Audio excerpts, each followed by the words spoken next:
Hello दोस्तों, मेरा नाम प्रदीप कुमार है और मेरा सिलेक्शन 2024 के एएलपी के डीवी और मेडिकल के लिए हुआ है। और मेरा जो मेडिकल डीवी था वो 13 अक्टूबर वो रांची में था।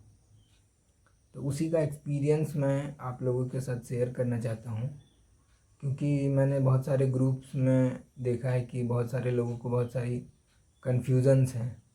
किसी को अपने सर्टिफिकेट्स के रिगार्डिंग, किसी को ओबीसी के रिगार्डिंग। तो मैं अपना एक्सपीरियंस आप लोगों के साथ शेयर करता हूँ और मुझे ऐसी उम्मीद है कि इसके बाद आपको हो सकता है कोई कन्फ्यूज़न ना हो। तो मेरा जो डीवी था 13 तारीख को था, 9:30 बजे सुबह में। फर्स्ट हाफ में ही मेरा डीवी था और मेरे साथ वहाँ पे 18 लोगों को बुलाया गया था, जिसमें से 14 लोग वहाँ पे प्रेजेंट थे। और मैं तो हमारा 9:30 बजे था, मैं 9 बजे ही वहाँ पहुँच गया था। तो 9:30 बजे वहाँ पे हमें इंटर करने दिया गया। फिर हम लोग इंटर किए और पहले ही हमें इंस्ट्रक्शन दे दिया गया था कि हमें जो है अपना बैग वगैरह, उन्होंने जगह बना रखा था एक जगह पे, हमें सारे अपने जो बैग्स हैं वो वहाँ पे रख देने हैं और जो हमारा जो डॉक्यूमेंट है वो अपने साथ लेके मतलब बैठना है। तो उन्होंने उसके लिए प्रॉपर स्पेस बना रखा था, चेयर्स लगी हुई थी जिसमें हम लोग जाके एक सीरियल में बैठ गए। और चूँकि मेरे साथ एक प्रॉब्लम भी था कि 13 तारीख को ही मेरा सेकेंड शिफ्ट में एनटीपीसी सीबीटी 2 का मेरा एग्ज़ाम था। वहाँ से जो हमारा जो डीवी आरआरबी जो बोर्ड है रांची का, वहाँ से करीब 2 किलोमीटर था। तो मैं जाते ही वहाँ पे जो मैनेज कर रहे थे इन सभी चीज़ों को, उनसे मैंने बता दिया था कि ऐसी बातें हैं मेरे साथ। तो उन्होंने मुझे कहा कि आप टेंशन ना लें, आपका जो है एग्ज़ाम नहीं छूटेगा। तो हम लोग उनके कहे अनुसार सब लोग बैठ गए और सबसे पहले जाते के साथ वहाँ पे हम लोगों को एक फॉर्म दे दिया गया। फॉर्म देखता हूँ, मेरे पास है उसका स्क्रीनशॉट, तो मैं वीडियो में लगा दूँगा। फॉर्म दे दिया गया जिसमें हमें अपने डिटेल्स भरनी थी।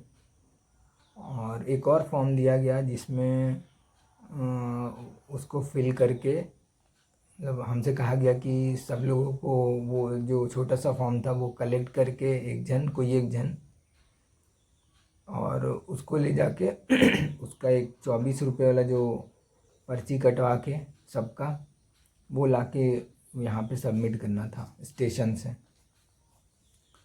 तो हम लोगों ने वो सबसे पहले वो छोटा सा फॉर्म फिल कर लिया और सब ने 24 रुपये किसी एक जन को दे दिए। और उनके जो गार्जियन थे बाहर में, उन्होंने वो फॉर्म और पैसे ले जाके स्टेशन के काउंटर से वो 24 रुपये का स्लिप होता है वो कटवा के लाके फिर हमने वहाँ पे जो डीवी में सर थे उनको सबमिट कर दिया। और जैसे हम लोगों को वहाँ पे 18 लोगों को बुलाया गया था, बट हम लोग वहाँ पे सबसे पहले तो 13 लोग थे। बाद में एक 12:30 बजे करीब एक और आए, क्योंकि उनका जो फर्स्ट शिफ्ट में था वो सीबीटी 2 था, एनटीपीसी का ग्रेजुएट लेवल का। तो उन्होंने भी मेरे ही जैसा वो सबसे पहले सुबह सुबह ही आ गए, एक दिन पहले ही आ गए थे और उन्होंने बात कर लिया कि सर ऐसा ऐसा है। तो उनको भी अलाउ कर दिया गया कि आप जाइए, आप एग्ज़ाम दीजिए और फिर सेकेंड शिफ्ट में आ जाइएगा तो आपका डीवी हो जाएगा। तो अभी हम लोग हो गए टोटल 14 लोग वहाँ पे प्रेजेंट थे 18 में से।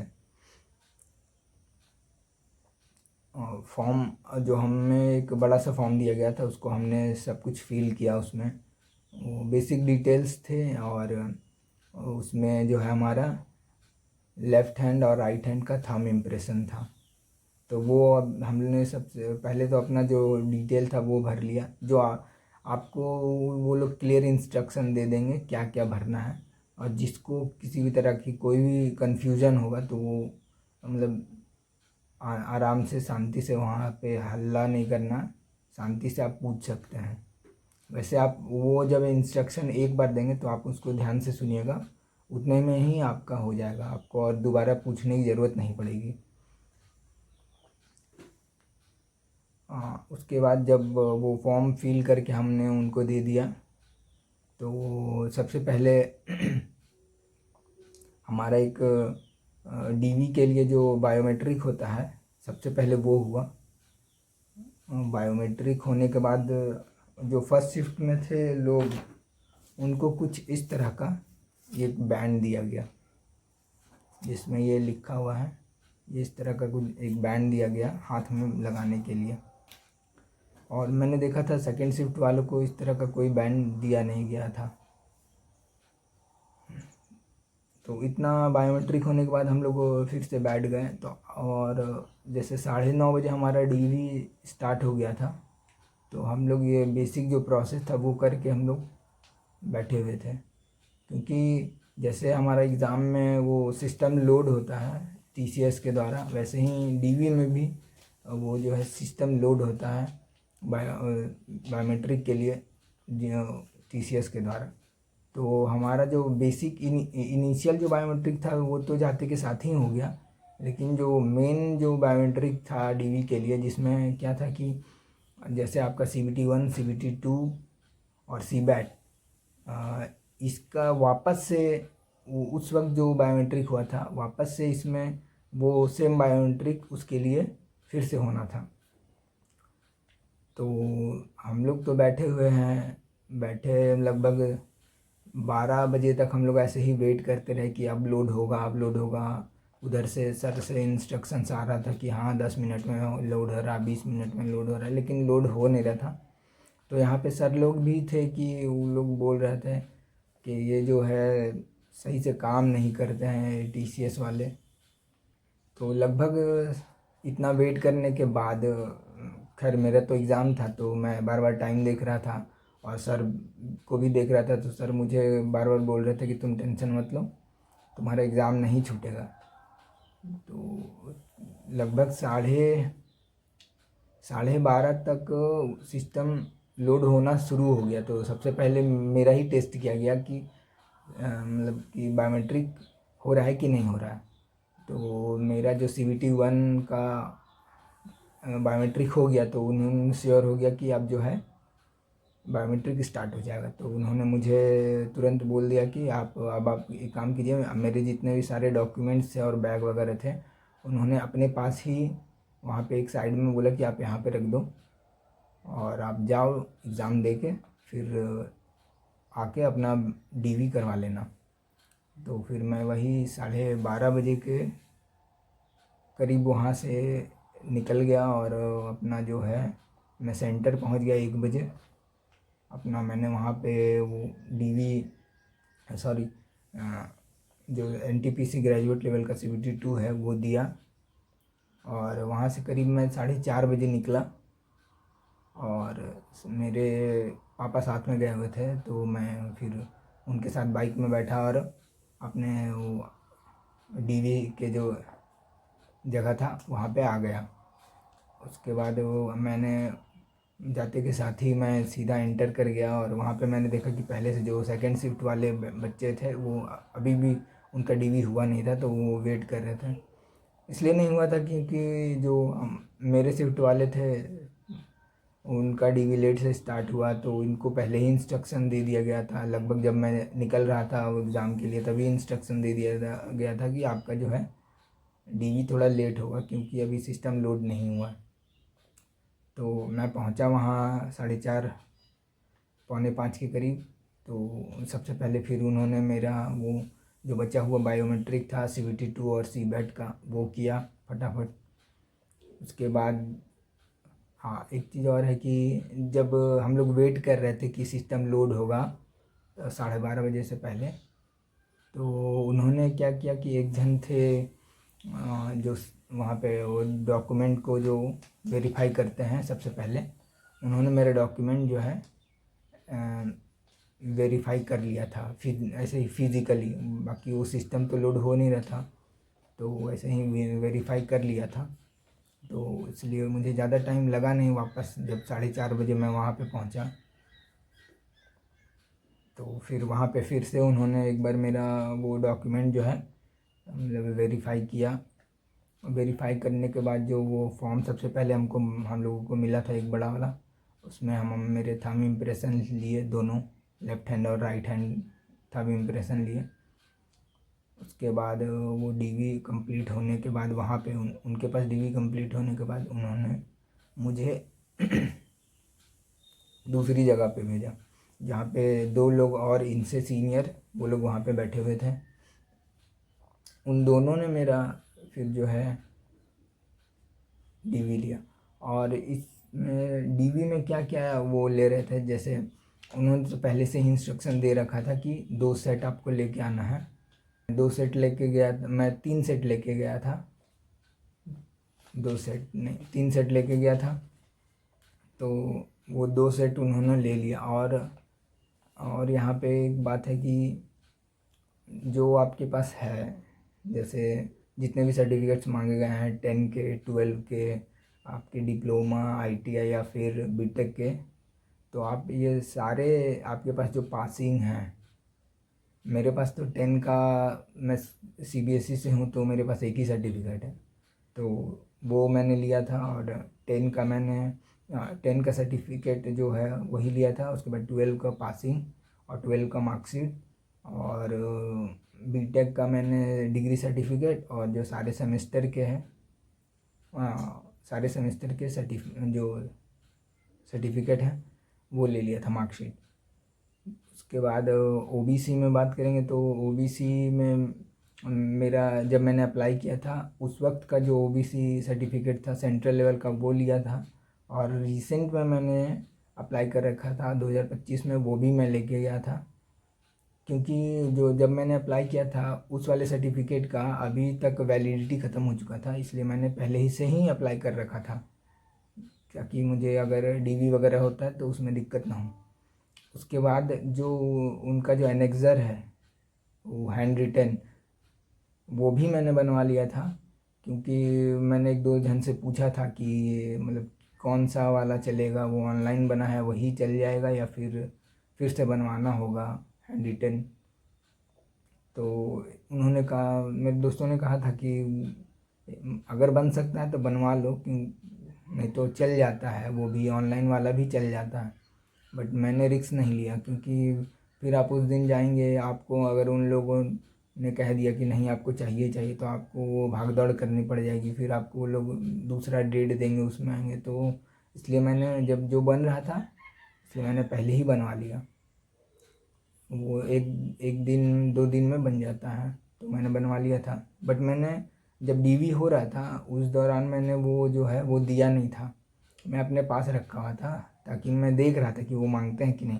तो जो सबसे पहले जो मेरा DV कर रहे थे, मतलब कि फ़िज़िकली वेरीफाई कर रहे थे सारे सर्टिफिकेट्स को, उन्होंने तो नहीं मांगा।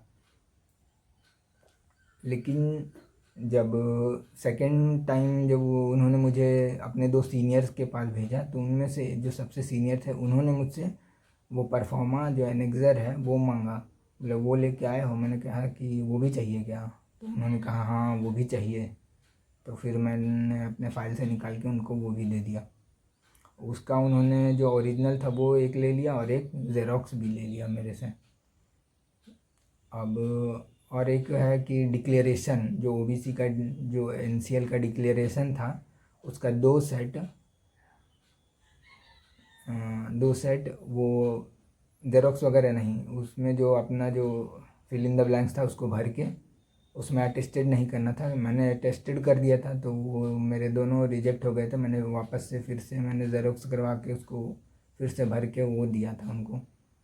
तो ये सारी चीज़ें हो गई, सारे डॉक्यूमेंट्स, इतने सारे डॉक्यूमेंट्स हो गए। फ़ोटो उन्होंने हमसे मात्र दो ही फ़ोटो लिए थे,